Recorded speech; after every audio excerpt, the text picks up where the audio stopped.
මට ධනරාජ සම්බන්ධව කියන්න දෙයක් තියෙනවා. ඌට මානසික ප්‍රශ්නයක් නෙමෙයි තියෙන්නේ. අධික ලිංගික ආශාවල් ඒකත් විකෘති කාම ආශාවල් වලින් පිරීලා මම මාස 3කට කිට්ටුව ඌව මගේ ගෙදර තියාගෙන සෑහෙන්න උත්සාහ කරා. සාමාන්‍ය පුද්ගලයෙකු කරන් අවසානෙට මටත් කරදර කරන්න ඇවිත් මගෙන්ම හොඳ හැටි ගුටි කාලා ගියේ.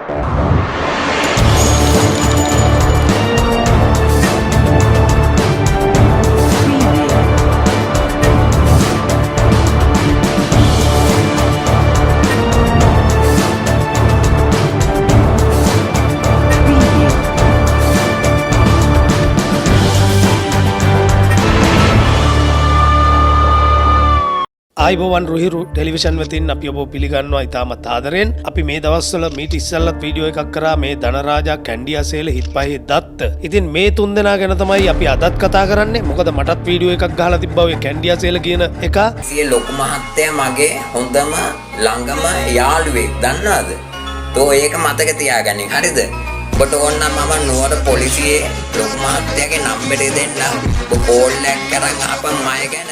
පේනවා අපිට දැක්කාම කැන්ඩියාසේල කියන පුද්ගලයාගේ මූණෙන්ම කුඩ කවුද කියලා අයිස් ගහලා අයිස් මද්ද්‍රව්‍ය වලට දැඩි ලෙස ඇබ්බැහි වූ පුද්ගලෙක් බවටත් අපිට තොරතුරු අනාවරණය වෙලා තියෙනවා. ඉතින් අද කතාවේ අපි මුලින්ම කතා කරන්නේ ධනරාජා. එහෙම නැත්නම් මේ කාමාතුරයෙක් ගැන තමයි කතා කරන්නේ. මට මැසෙන්ජර් වලින් මැසේජ් වගේක් එවලා තිබ්බා යම් කාන්තාවක්. බොහොම විශ්වාසනීය තොරතුරක් තමයි ඒට අපි ස්තුතිවන්ත වෙනවා. බය වෙන්න එපා නංගි. අපි ඔයාගේ තොරතුරු කවදාකවත් එළියට දාන්නේ නැහැ. මේ තියෙන්නේ ධනරාජාගේ ෆෝන් එකෙන් ගත්ත ඌ පදිංචි වසමේ ග්‍රාම සේවක මිස්ගේ නම්බර් එක.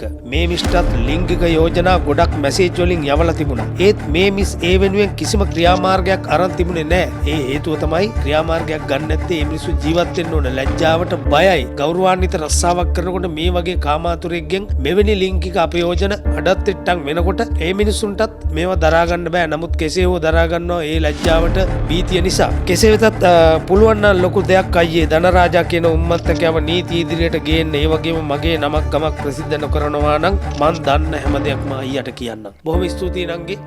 ඔයා මේ දීපු පණිවිඩයට අපි කවදාකවත් එහෙම දේවල් බෙල්ල ගහලා ගියත් එළියට දාන්නේ නැහැ. ඉතින් මේ ධනරාජා කියන පුද්ගලයා දිගින් දිගටම මේ වගේ කාන්තාවන්ට ඒ වගේම අපි විශේෂයෙන්ම සඳහන් කරන්න ඕන යොහානි හංසිකා හෙට්ටිආරච්චි කියන කාන්තාවටත් විවිධාකාරයේ දේවල් මේ YouTube එහෙම නැත්නම් Facebook එක හරහා වීඩියෝ පළ කරනවා.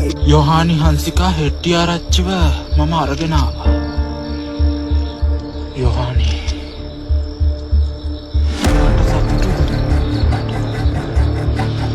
යොහානි යොහානි යොහානි යොහානි ඉතින් මේවා ලිංගික අපයෝජනා. මේවා තමයි කාන්තා හිංසනය කියන්නේ. ඔබට විශ්වාස නම් මේ කියන කතාව අපේ ගමෙත් හිටිය ඔය වගේ එකෙක්. ඒ කාලේ මට මීට අවුරුදු ගණනාවකට වසර ගණනාවකට ඉහතදී හවසට ගාමන්ට් ෆැක්ටරි වලට වැඩට ගිහලා බොහොම දුක් මහන්සියලා තේගොල්ල ෆැක්ටරි වල වැඩ කරලා හවස 6න් පස්සේ ගෙදර එන අපේ සහෝදර සහෝදරියන්. ඉතින් මේ කාන්තාවන් එනකොට යම් කාමාතුරයෙක් අපේ ගමේ කැලෑබද ප්‍රදේශයේ සැඟවිලා ඉඳලා ඔහු ස්වයං වින්දනයේ යෙදෙනවා. ඒ කාන්තාවල් දිහා බලලා ඊට පස්සේ කොහොම හරි මේ බව මටත් දැනුම් දුන්නා. මටත් දැනුම් දෙනකොට මම ඒ කාලේ යුද හමුදාවේ සේවය කරේ. හොඳ දඬුවමක් ඔහුට ලබා දීලා තිබුණා. ජීවිතය අමතක නොවන පාඩමක්. ඉතින් මේ ධනරාජා කියන පුද්ගලයාටත් මොකක් හෝ දඬුවමක් හරි එක්ක නැත්නම් මම නම් කියන්නේ දඬුවම් දෙන්න ඕනේ නැහැ. කවුරුත් නීතිය අතට ගන්න අවශ්‍යතාවයක් නැහැ. ධනරාජාට විරුද්ධව නීතිය ක්‍රියාත්මක කරන්න.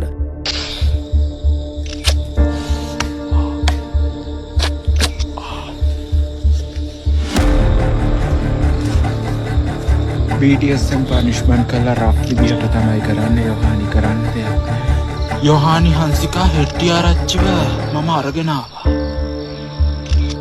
යොහානි ඔයාට සතුටුද? යොහානි යොහානි යොහානි යොහානි යොහානි ඔබට පේනවා ඇති මේ මොනතරම් කාමාතුරයෙක්ද, මොනතරම් මානසික විකෘති මන්ද මානසික භාවයෙන් පෙළෙන පුද්ගලයෙක්ද කියලා. මෙවැනි පුද්ගලයෝ මේ සමාජ මාධ්‍යයේ මෙවැනි දේවල් පළ කරනකොට අවුරුදු 13න් පහළ කුඩා දැරියන් ඉන්නවා මේ වයස්ගත ඉගෙනගින්න. ඒගොල්ලන්ගේ මානසික චිත්ත පීඩාවට මේක බලපානවා. මේ මනසට ඉගෙනීමේ කටයුතු වලට බලපානවා මෙවැනි දේවල්. මේ FB එක ඔන් කරපු ගමන්ම තියෙන්නේ ධනරාජගේ මොකක් හෝ දෙයක් තමයි. ඉතින් ඒක නිසා වහම නීතිය ක්‍රියාත්මක කරන්න ඕනේ මේ පුද්ගලයාට. ඔබට තියෙන තොරතුරු තොරතුරු මට ලබා දෙන්න. අපි දන්නවා අපේ රටේ ජනාධිපතිතුමා මේ බහුතරයකින් 68 ලක්ෂයක් ඡන්දයෙන් දිනපු අපේ ශ්‍රී ලංකා ප්‍රජාතාන්ත්‍රික සමාජවාදී ජනරජයේ අතිගරු ජනාධිපති අනුර කුමාර දිසානායක මහතා. රටේ නායකයාට චුරුවන්ට ජනාධිපති සහෝදරයාට කාටවත් බෑ කිසිම නින්දාවක් අපහාසයක් කරන්න. ඒක බරපතල දඬුවම් ලැබිය හැකි වරදක් වෙනවා. ඉතින් මේ හිත් පහේ දත්ත කියන පුද්ගලයාගේ වීඩියෝ කීපයක් මම ඕගොල්ලන්ට පෙන්නන්නම්. ඒකත් නරඹලා ඉන්න මේ අපේ ජනාධිපතිතුමාට කරන අපහාස. අනුර තෝ හොඳින් මතක තබා ගන්න ඕන. තෝ රටේ පොල් හිටවන්නයි. රටේ චීනෙන් බස් ගේන්නයි. තෝ ඒවද හොයන්න ආවේ. හොඳින් මතක තබා ගන්න ඕන අනුර. ඕගොල්ලෝ ගොඩක් දකින්න ඇති මේක සමාජ මාධ්‍ය හරහා සංසන්දනය වුණා. මේ හිත් පහේ දත්ත කියන මේ බීඩි කොටය මේ පුද්ගලයාවත් විරුද්ධව අනිවාර්යෙන් නීතිය ක්‍රියාත්මක විය යුතුයි. ප්‍රධාන පුරවැසියා එහෙම නැත්නම් ජනාධිපතිතුමාට අපහාස කරනවා නම් ඒකත් නීතියේ දඬුවම් ලැබිය හැකි වරදක්. මේ මම පෙන්වන්නේ ඔබතුමාලට මේක දැන ගැනීම පිණිසයි. මේ දේ බලලවත් ඔබතුමාලා අනිවාර්යෙන්ම මේ පුද්ගලයන්ට විරුද්ධව නීතිය ක්‍රියාත්මක කරන්න. දැන් ඒ කතාවත් එක්කම තමයි මේ කැන්ඩි අසේල කියන පුද්ගලයා හිතාගෙන ඉන්නේ පොරක් කියලා. මේ පුද්ගලයා හිතාගෙන ඉන්නේ මහා ලොකු කෙරුමා මම තමයි හල්ක් මට ඕන දෙයක් කරන්න පුළුවන් ඕන එකකට එකෙන් දෙකෙන් වැටෙන්න ගහන්න පුළුවන් කියලා. අපිට කියන්න තියෙන්නේ ඒකට කැන්ඩි අසේල නොහොත් කින්ඩි අසේල. මේ මූට කියන්න ඕනේ නැහැ අපි කැන්ඩි අසේල කියලා. කැන්ඩි කියන්නේ නුවර කියන්නේ ඉතාමත් සුන්දර පරිසරයක් දෙස් විදේශ සංචාරකයන් බහුලව පැමිණෙන ස්ථානයක්. ඉතින් ඒ වගේ නගරයකටත් මේ කැන්ඩි අසේල කියන මේ කින්ඩි අසේල කියලා තමයි අපි කියන්න ඕන. කැන්ඩි අසේල කියලා මොහොට කියන්න ඕනේ නැහැ. අයිස් මත්ද්‍රව්‍ය ටිකක් පානය කරලා ගංජා ටිකක් ගහපුවාම කුඩු ටිකක් පානය කරපුවාම අපි තමයි පොරවල් කියලා. ඊට වැඩිය පොරවල් ඉන්නවා. ක්‍රීඩකයෝ ඉන්නවා, ක්‍රීඩිකාවන් ඉන්නවා, ආරක්ෂක අංශවල ඉන්නවා. අන්න පොරවල්. ඔයත් හොඳට මතක තියාගන්න. හරිද? යන්න එපා. හරිද? හරිද? යන්න එපා. හරිද? චෝටි පුතානේ. යාළුවනේ චෝටි පුතාට ගැව්වා. හරිද? ඔයාටත් නීතිය ක්‍රියාත්මක විය යුතුයි අනිවාර්යෙන්ම. මම ආරාධනා කරනවා මේ සමාජ මාධ්‍යයේ ඉන්න සියලුම දෙනාට, සහෝදර සහෝදරියන්ට, දවවා දරුවන්ට අපි එක්ක වෙලාම අපේ මේ සමාජ මාධ්‍ය කියන බරපන්තියේ බර අවියෙන් අපි මුන් තුන් දෙනාට දිගට රාටම ප්‍රහාර එල්ල කරලා මේක මැඩපවත්තන්න ඕන. නැත්තම් මේක විස බීජයක්. මේක අපේ රටට නින්දාවක්, අපහාසයක්. මේ කාන්තාවන්ට අපහාසයක්, පුද්ගලයන්ට අපහාසයක්. මේ සමාජ මාධ්‍ය කියන දේ මේ වලට නෙමේ තෝරගන්නේ. මීට වැඩිය වැදගත් දේවල් වලට තමයි තෝරගන්නේ. ඉතින් අපි මේ තුන් දෙනාටම කියනවා ඉතාමත් පරිස්සමෙන් ජීවත් වෙන්න. මොකද පොලිස් පොඩ්ඩට දැක්කනේ වෙන්න ගිය අසාධාරණයේදී අපේ මුළු සමාජ මාධ්‍යයක්ම ක්‍රියාකාර සමාජිකයන් හා සමාජිකාවන් එකතු වෙලා ඒක මැඩපැවතු ආකාරය මේ දේවල් නවත්තලා යහපත් විදිහට ජීවත් වෙන්න උත්සාහ කරේ නැති වුණොත් අනිවාර්යෙන් තුන් දෙනාටම වෙන්නේ මොකද්ද කියන එක හිතා ගන්න පුළුවන්. හැබැයි අපිත් එක්ක හැප්පෙනවා කියන එක එච්චර ලේසි නෑ. මොකද ඔය කැන්ඩි අසේල කියන පුද්ගලයාට මම කියන්න කැමතියි මොනවා හරි මාත් එක්ක හැප්පෙන්න ඕන නම් අන්න පුළුවන් එන්න කෙලින්ම තැන කියන්න. මං කියන තැනට එන්න ඕනේ නෑ. උඹ කියන තැනට මම එන්නම් අනිවාර්යෙන්ම. අපි ඒ තැන් වලට එන්නම්. හැබැයි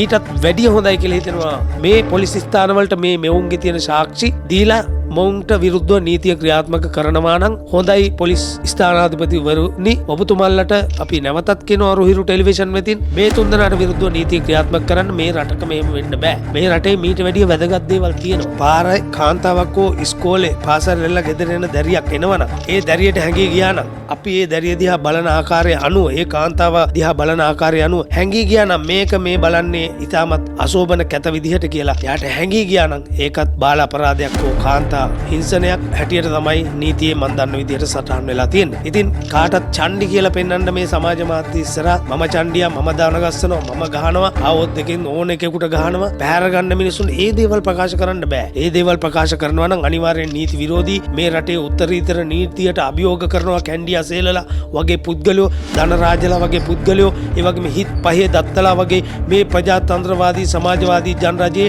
නියුක්තිගරුක නීතියට තමයි මේ අභියෝග කරන්නේ. ඒ නිසා අනිවාර්යෙන්ම මේ තුන් දෙනා වහවාම මේ තුන් දෙනාට විරුද්ධව නීතිය ක්‍රියාත්මක විය යුතුයි. පෙළ ගැසෙන්න සියලු දෙනාම මේ තුන් දෙනාට විරුද්ධව මේ තුන් දෙනා අත්අඩංගුවට පත්වන තුරු මේ සටන අපි කිසි කෙනෙක් අතාරින්නට හොඳ නැහැ. මේ විස බීජ, මේ ගඳ මේ සමාජෙන් තුරන් කරන තුරු අපි හැමදාමත් සෑදී පෑදී ඉන්නවා. මේ තුන් දෙනා කෙරෙහි විශේෂ අවධානයක් යොමු කරමින් ওই තුන් දෙනාට අනිවාර්යෙන්ම නීතිය ක්‍රියාත්මක විය යුතුයි. ඔබ සියලු දෙනාටම සුබ දවසක්.